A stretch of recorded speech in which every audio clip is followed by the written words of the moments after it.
Hello बच्चों, तो आज हम पढ़ेंगे कक्षा 10 गणित प्रश्नावली 1B। तो बच्चों, हमारा पहला क्वेश्चन है कि सिद्ध कीजिए कि 3√3 एक परिमेय संख्या नहीं है।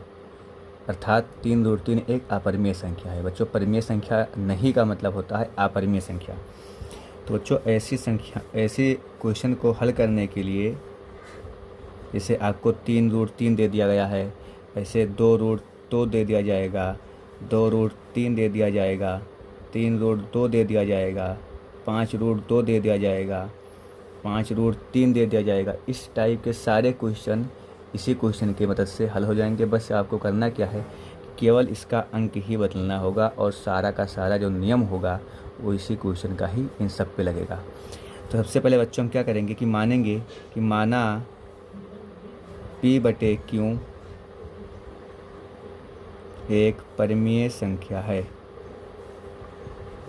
एक परिमेय संख्या है जहाँ P/Q एक पूर्णांक है तथा Q is not equal to 0 है। Q नॉट इक्वल टू 0 का मतलब बच्चों होता है जो Q का मान है वो शून्य नहीं आना चाहिए, क्योंकि किसी भी परिमेय संख्या का हर अगर जो शून्य हो जाता है तो वह पूरी की पूरी से परिमेय संख्या इनफाइनाइट में बदल जाती है। अब बच्चों हम क्या करेंगे, लिखेंगे अब जो हमारा क्वेश्चन है उसके बराबर हम P/Q को मान लेंगे। अब इधर से अगर जो किसी अपरिमेय संख्या के साथ में कोई पूर्णांक गुणा किए है तो हमें कुछ नहीं करना है, बस केवल उस अपरिमेय संख्या को रोक के उस पूर्णांक को बराबर के उधर लेकर जाना है।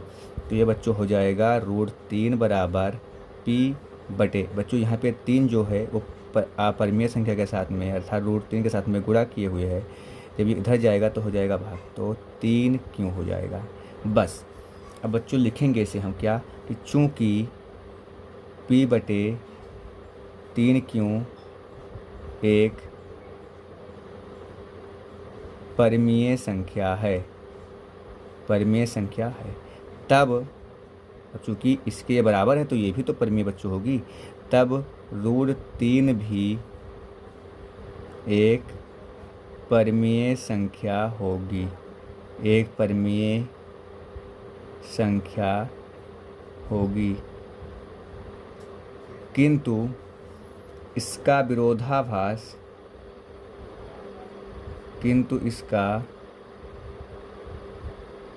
विरोधाभास करते हुए यह ज्ञात होता है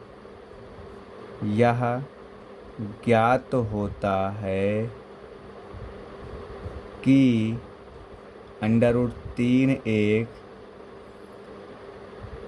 अपरिमेय संख्या है, तब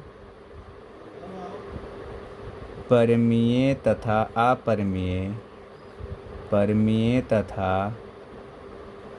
अपरिमेय कभी बराबर नहीं होते। अतः यह सिद्ध होता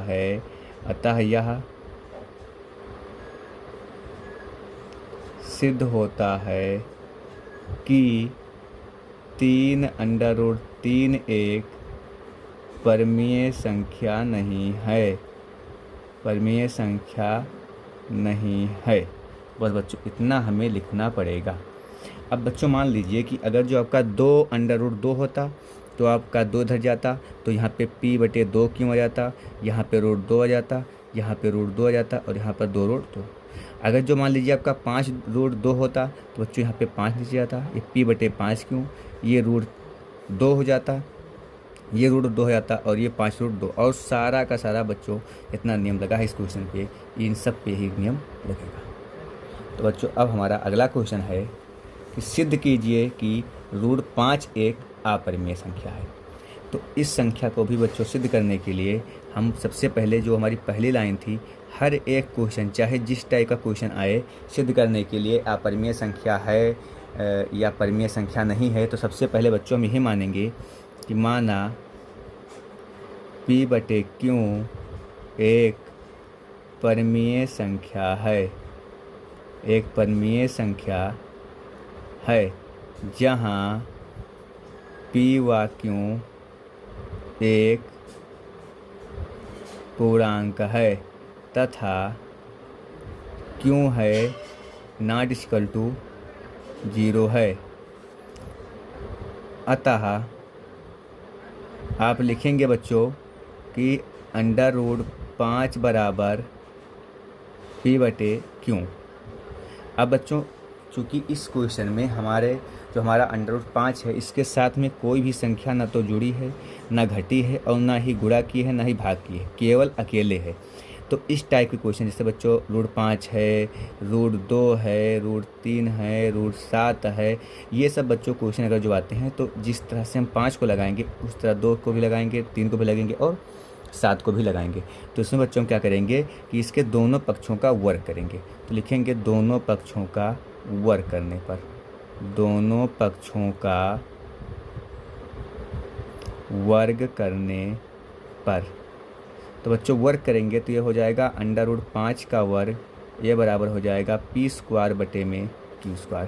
तो बच्चों इसका हो जाएगा 5 बराबर p² बटे में q²। अब बच्चों हम क्या करेंगे कि यहाँ से एक q निकाल के इसे दे देंगे, तो ये हो जाएगा 5q और ये हो जाएगा p² बटे में q। अब बच्चों देखें तो ये 5 हमारा पूर्णांक है और q हमारा पूर्णांक है, तो पूर्णांक गुणे पूर्णांक तो हमारा बच्चों क्या आ जाएगा पूर्णांक, और ये बच्चों जो हमारा है ये क्या हो जाएगा भिन्न, क्या हो जाएगा। और चूँकि जो बच्चों हमारा पूर्णांक और भिन्न होते हैं ये कभी आपस में बराबर नहीं होते हैं, तो लिखेंगे क्या कि अतः लिखेंगे यह असंभव है, यह असंभव है, अतः हमारी मान्यता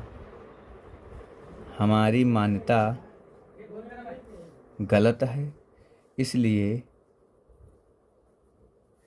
√5 एक अपरिमेय संख्या है, एक अपरिमेय संख्या है। तो बच्चों आज के सेशन में बस इतना ही। अगर जो वीडियो अच्छी लगी हो तो प्लीज़ वीडियो को लाइक करें, चैनल को सब्सक्राइब करें और बेल आइकन को प्रेस करें। धन्यवाद।